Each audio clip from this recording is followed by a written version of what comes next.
Read by Garvey. The greatest enemy of all is yourself. The greatest ally of all is yourself. These two lines juxtaposed between themselves the scorpion. That was what her father had told her all those years ago, before the incident. Yuka took a deep breath. The Komoso covering her head sat awkwardly, masking everything from view except the fog flowing off the riverbank. It was late spring. The moon was full, but the fog rendered any signs of the blooming branches on the shore invisible, and the thin silvery light did not penetrate the mist.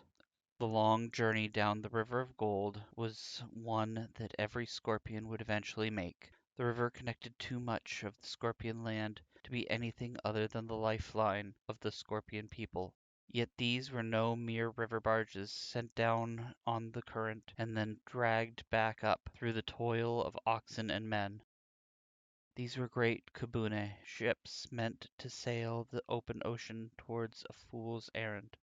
Large hulls, so deep in their draught that only the middle of the river could even begin to handle them, large enough to carry a whole village inside, or so it seemed to her.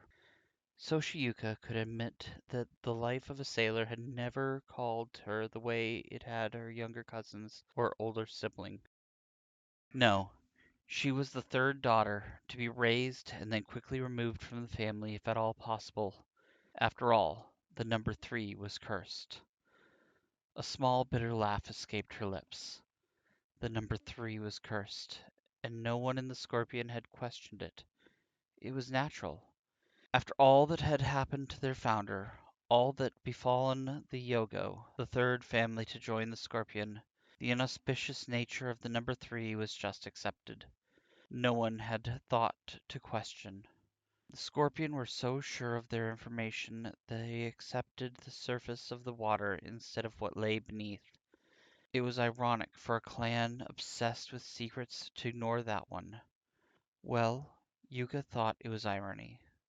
Let some other snide courtier or scholar explain otherwise. They were just wrong. The mist continued to roll around her and the ships as they sailed. Yuka's mind went back to a mere year ago, a lifetime ago.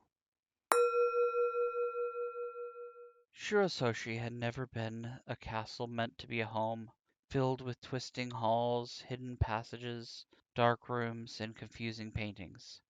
It was all meant to showcase the power of the Soshi family, the skill with which they could manipulate the senses. No magic was needed to make one lost in Shirososhi. All that was needed was to set the board. Soshiyuka navigated her childhood home with a long-suffering apathy. There were only so many times you could rearrange the rooms on a whim before it became tiresome. Why was she even here? She had been content to spend the rest of her days tending to the Soshi family shrine, making sure their ancestors all had due reverence. The travel here through the heavy snows from the foot of the spine had not been pleasant, and all she really wanted was an onsen. Yet when her sister Soshi Shiori commanded, there was little that Yuka could do but come. Thus she found herself stepping into a small family room that their father had used to welcome the family back to the castle. Soshi Shiori sat there, amidst the willow leaf paintings and crimson writing on the wall scrolls. Beautiful as always, immaculate. A wave of envy, of anger, rolled over Yuka as she fought it down as quickly as it came. It wasn't Shiori's fault what happened. It was her own. Shiori never sent the fowl, the creature that had consumed the summer hall and taken so much. No, that was her fault, and Yuka would bear the blame. So one sister bowed to the other, but the slight twitch of Shiori's mouth let Yuka know that she had guessed what Yuka was thinking. The younger girl cursed mentally. I rely on my mask too much to protect me. It was useless against those who knew her well. Sister, I'm so glad you could come and join me.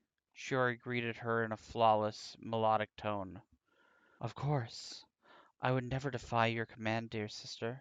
Yuka's own voice was raspy, dry, but strong in its own way.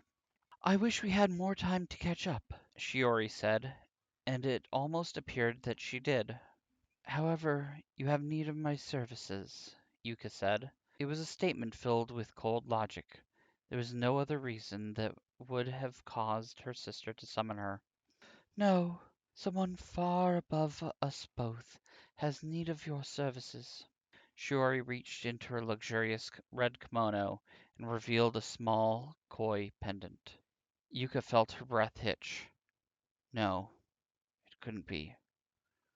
Her mother told her, no. The Empress sent this pendant to Shiro Soshi about a week ago.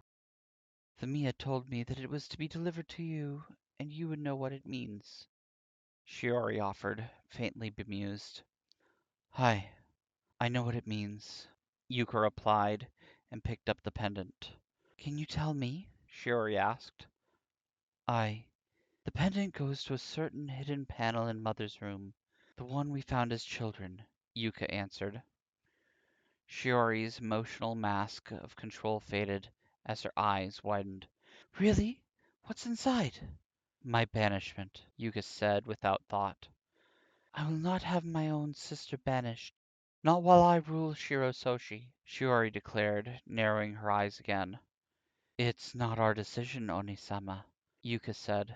Mother told me that this pendant would mean that a debt that Lord Soshi made with the second Empress was finally being called to answer, and that it would mean I would have to leave the Empire. Why? Shiori asked, already beginning to scheme. I That I don't know.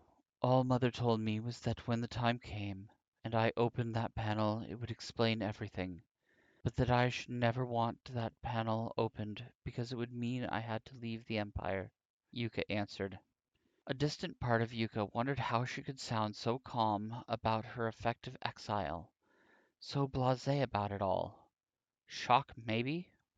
Or maybe this had always been her future, not exile by her family, but exiled by the founder of the family. She had been waiting for this all her life. Now it had happened. That was all. I suppose we should open that panel and find out, Shiori said softly. Soshi Dono, a female voice cut through the memories, a sword through the mist. Yuka inclined her head toward the woman named Shosuro Shiori. A small part of her found it ironic that no matter where she went, there was still a Shiori that she envied. This Shiori was an older woman, a bushi by trade, but one of the rare few to come out of the profession with nothing more than scars and gray hair, a testament to her ability. Yes, Shosuro-san, Yuka asked. We're about to round the bend to Jakamimura. If we wish to stop for supplies, now would be the time to do so. Shosuro Shiori said, with a low tenor voice, more suited for battle than court. No, I think not. Our lord has commanded this to be secret. No one will know that we have left the Empire until after it has long ceased to matter, Yuka commanded, with more confidence than she felt. Hi, the ship's stores are enough for several months at least, but the sailors and passengers, they would feel easier. Fortunes, I would feel easier if we stopped for a resupply and to make offerings before going into the Sea Lord's realm. I'm too stringy to be eaten, but the rest of your fellows. A slight frown appeared behind her mask as Yuka took in the warning. To ignore the kami of the sea would indeed be unwise, but duty came first. She cast her mind back to what she had learned of appeasing the notoriously fickle kami of the water and fish. What had Takahashi said? Right. The phoenix would offer pickled daikon radishes to the fortune of the sea to appease him. If it was good enough for the phoenix, it should be good enough for them. Take the pickled daikon radishes we have, one for every family, and offer them to the fortune when we come into Lady Sun's heart. Tell the crews that it's a phoenix tradition that has stood the test of time, Yuka said firmly. Shosuro Shiori bowed. Hai Soshidono, by your will. Yuka took another breath and began to speak as the kami of air and water came to her aid. She would not stand by and let others take the task of keeping the ship safe. Not when she could act. A thick fog rolled over the water, concealing the ships from the outside, but letting the sailors within see out as they sailed past the Crane port and out into the ocean. The Empress awaited. The so-called ghost ships of the Scorpion are mere fables, brought on by overactive imaginations of the dock folk of Jakamimura. If it were possible to hide unique ships from us, the Scorpion would never try to waste their time and ours by going into the bay undetected. Report by the Crane Magistrate in Jakamimura. Emerald Legacy is a fan-driven project. It is not endorsed, sanctioned, or in any other way supported directly or indirectly by Asmodee International, Fantasy Flight Games, or Edge Studios. Stories are protected under a Creative Commons Attribution 4.0 International License. The music in this production is Cambodian Odyssey by Kevin MacLeod. To support this project, please visit patreon.com/emeraldlegacy.